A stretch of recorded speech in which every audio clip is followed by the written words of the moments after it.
Shalom à tous. Alors on va raconter une histoire exceptionnelle sur le Baal Hashem Tov. Cette histoire elle va être pour la foi Shenema de Léa Simcha à Bat Lydie Esther. Alors vous savez, Baal Hashem Tov, quand il se baladait pas pour nous, il allait avec ses élèves, ils étaient minyan. Donc il avait au moins 9 élèves qui l'accompagnaient. Et un jour, il dit à ses élèves, j'ai besoin de faire un grand voyage pour aller voir un juif là-bas, un paysan qui est très pauvre. Et voilà qu'il ne dévoile pas à ses élèves pourquoi. Et voilà que le Baal Shem Tov, il part avec ses élèves, il fait un long voyage. Il arrive enfin chez ce paysan, ce juif-là, ce bon juif qui était un juif très très pauvre. Un juif, il est tellement heureux, il dit « Waouh, quel honneur de recevoir Baal Shem Tov !» Et voilà que Baal Shem Tov, il arrive chez lui. Et donc le paysan, eh bien il prépare un bon repas avec les petits moyens qu'il a. Il honore le Rav et ses élèves comme il faut avec les petits moyens qu'il a, difficilement. Et donc il lui fait un repas. Et là, le Baal Shem Tov, à la surprise de ses élèves, il dit, mes chers élèves, avant d'entrer, il leur a dit, vous ne me posez aucune question. Et après le repas, eh bien, Baal Shem Tov, il dit à ce paysan très pauvre, s'il te plaît, on voudrait dormir chez toi et rester chez toi quelques jours, moi et mes élèves. Ah, les élèves sont morts de honte, mais comment on va, le pauvre, il a pas de quoi manger. Ça se fait pas. Alors voilà, le paysan dit, mais oui, bien entendu, Kvod Harav, je suis tellement heureux. Et voilà, le paysan, il va courir des couvertures, des coussins, des couettes. Bon, il dort à 10 comme ça, plus sa femme, ses enfants. Il y avait une seule pièce. Les élèves étaient très très gênés. Le Rav, il a dit, on discute pas. Le lendemain matin, il prie. Après, il faut prendre le petit déjeuner. Ah, le paysan, il avait pas. Alors on voit qu'il commence à prendre des ustensiles, à les vendre. Il va vendre des ustensiles pour acheter du pain, pour donner au Baal Shem Tov à ses élèves. Mais les élèves, ils en revenaient pas. Mais comment leur maître, le Baal Shem Tov, il est en train de dépouiller ce paysan. Et voilà que le Baal Shem Tov, il part pas. Il reste, il fait des cours de Torah, il étudie la Torah, il prie. Et il dit, je veux rester encore quelques jours chez toi. Et voilà que le paysan, il est tellement gêné, il vend les meubles de sa maison. Vous vous rendez compte, les meubles de sa maison, il vend pour pouvoir faire un repas pour le Baal Shem Tov et ses élèves.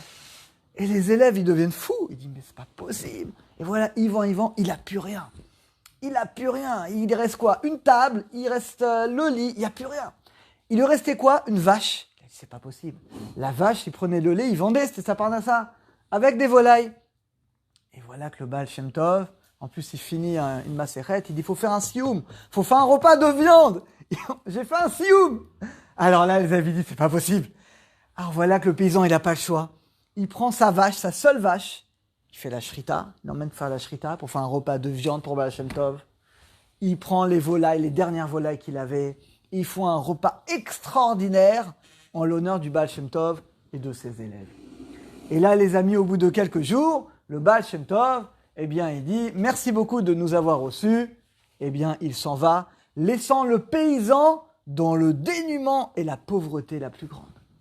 Alors là, évidemment, les élèves, ils deviennent fous. Les élèves, ils en peuvent plus. Les élèves, ils disent au Rav, mais Rabbi, je t'en supplie, mais explique-nous, comment tu as pu dépouiller ce paysan pauvre?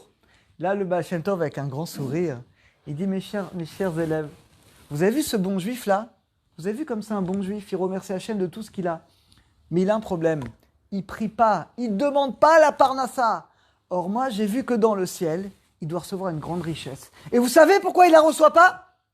Il la reçoit pas parce qu'il ne demande pas. Il est heureux de son sœur, il remercie Hachem pour ce qu'il a, ce qui est très bien. Mais il ne demande pas. Et donc, cette richesse, il ne la reçoit pas. Donc, volontairement, je l'ai placé dans le dénuement le plus grand. Et maintenant, il n'a pas le choix, il va prier à Kadosh Baruch Hu. Et là, vous allez voir qu'il va recevoir.